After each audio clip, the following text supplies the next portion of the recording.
আসসালামু আলাইকুম বন্ধুরা, আপনারা সবাই কেমন আছেন? আজকে একটি নতুন ব্লগ ভিডিও নিয়ে হাজির হয়ে গেলাম। তো আমরা মূলত আজকে এসেছিলাম রাজশাহীতে। তো রাজশাহী আসার একটি কারণ রয়েছে, সেটি হলো যে আমার এক নায়েব সাহেব অসুস্থ ছিলেন, অপারেশন হয়েছে বেশ কয়েকদিন হলো। তো তিনি বাড়িতে এসেছেন, যার জন্য আমরা তাকে দেখার জন্য রাজশাহীতে আসছি। তো তিনার সাথে অনেক গল্পগুজব হলো, তিনার শারীরিক অবস্থা নিয়ে কথাবার্তা বললাম এবং কথাবার্তা শেষে দুপুরের খাবার খেয়ে আমরা প্রায় 4টার দিকে সেখান থেকে বের হয়েছি। তো এরই মাঝে ভাবলাম যে আপনাদেরকে ব্লগ ভিডিওটি শেয়ার করি। তো যে দৃশ্যগুলো আপনাদেরকে দেখানোর চেষ্টা করতেছি।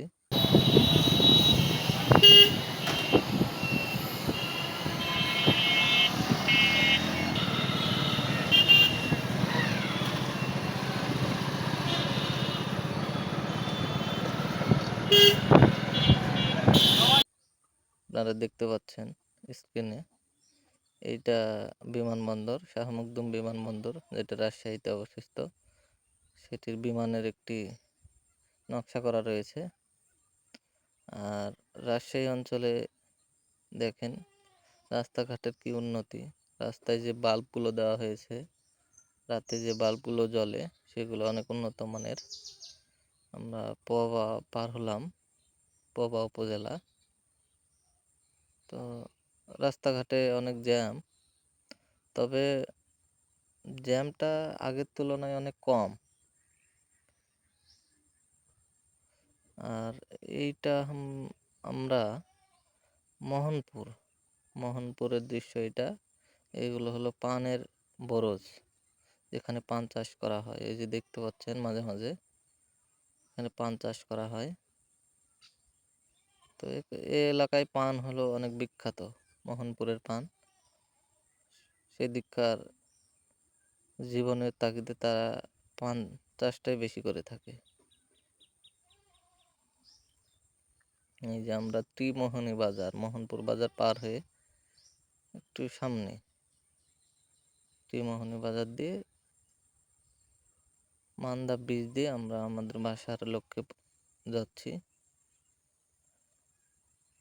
এই যে মোহনপুর বাজারে আসলাম। এই যে এগুলো হচ্ছে আপনার উলা, যেগুলোকে পানের বরজে কাজে লাগে। পানের ডাঁটাগুলো বাঁধার জন্য এগুলো কাজে লাগানো হয়।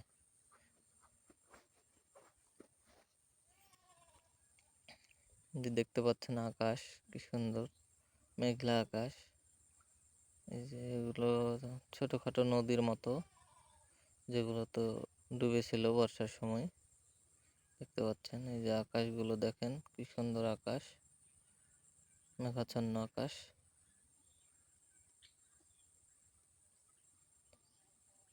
এই যে আকাশের সৌন্দর্য দেখেন, কি অপরূপ সৌন্দর্য প্রাকৃতিক। যেটা ওর আকাশের মেঘগুলো দেখেন, মনে হচ্ছে আমাদের সাথে সাথেই যাচ্ছে। আমরা যেখানে যাচ্ছি মনে হচ্ছে মেঘগুলো আমাদের সাথে সেখানেই যাচ্ছে। তো আমরা কিছুক্ষণের মধ্যেই মান্দা ব্রিজে পৌঁছাবো। ওখানে আমাদের নায়েব স্যারের গাড়ি রাখা রয়েছে। গাড়িটি বেশ কিছুদিন থেকে ওখানে রয়েছে। স্যার অসুস্থ থাকার কারণে তিনি সেখানে যেতে পারেননি, যার জন্য স্যার বলল যে ওখান থেকে গাড়িটি আমাদেরকে বাসায় নিয়ে যেতে, যার কারণে আমরা গাড়িটি সেখান থেকে নিয়ে বাসায় যাব। এই তো আমরা পৌঁছে গেছি সে গ্যারেজে। এখানে গাড়ি নেওয়ার জন্য আমার চাচাতো ভাই ঢুকলো। গাড়িটি গাড়িটি নেওয়ার জন্য সেখানকার মালিকের সাথে কথা বলার চেষ্টা করছে। এই তো এখন গাড়িটি বের করবে। তাহলে সবাই ভালো থাকবেন, সুস্থ থাকবেন। দেখা হবে অন্য কোনো ব্লগ ভিডিওতে। ধন্যবাদ।